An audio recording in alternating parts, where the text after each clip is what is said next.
जय श्री राम भक्तों। स्वागत है आप सभी का हमारे चैनल हरिओम टॉकीज पर। नवरात्रि के तीसरे दिन माँ चंद्रघंटा की कथा।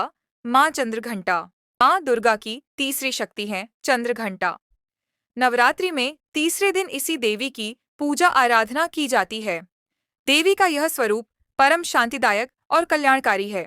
इसीलिए कहा जाता है कि हमें निरंतर उनके पवित्र विग्रह को ध्यान में रखकर साधना करना चाहिए।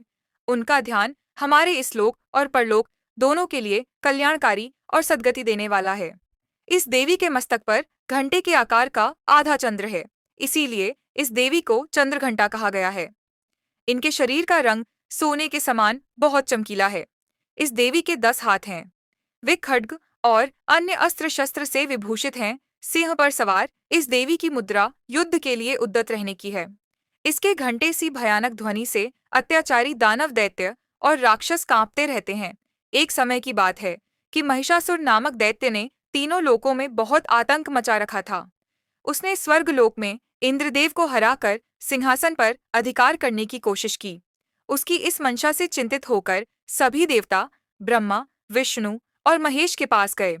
देवताओं की व्यथा सुनकर त्रिदेव क्रोधित हुए और उनके मुख से एक विकराल ऊर्जा उत्पन्न हुई। इस ऊर्जा से एक देवी का प्रादुर्भाव हुआ, जिन्हें माँ चंद्रघंटा के नाम से जाना गया। भगवान शंकर ने उन्हें अपना त्रिशूल दिया, भगवान विष्णु ने अपना चक्र और इंद्र ने अपना घंटा प्रदान किया। अन्य देवताओं ने भी अपने अपने अस्त्र शस्त्र जैसे तलवार और सिंह माँ को सौंपे। इसके बाद माँ चंद्रघंटा ने महिषासुर का वध करने के लिए युद्ध किया। महिषासुर ने जब माँ के भयंकर रूप को देखा तो वह समझ गया कि उसका अंत निकट है। माँ चंद्रघंटा ने अपने अस्त्रों और अपनी शक्ति से महिषासुर का वध कर दिया।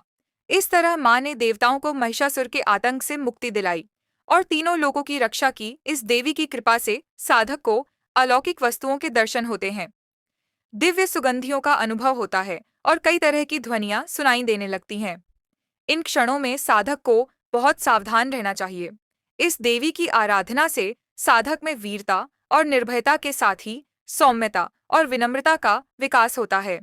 इसलिए हमें चाहिए कि मन, वचन और कर्म के साथ ही काया को विहित विधि विधान के अनुसार परिशुद्ध पवित्र करके चंद्रघंटा के शरणागत होकर उनकी उपासना आराधना करना चाहिए।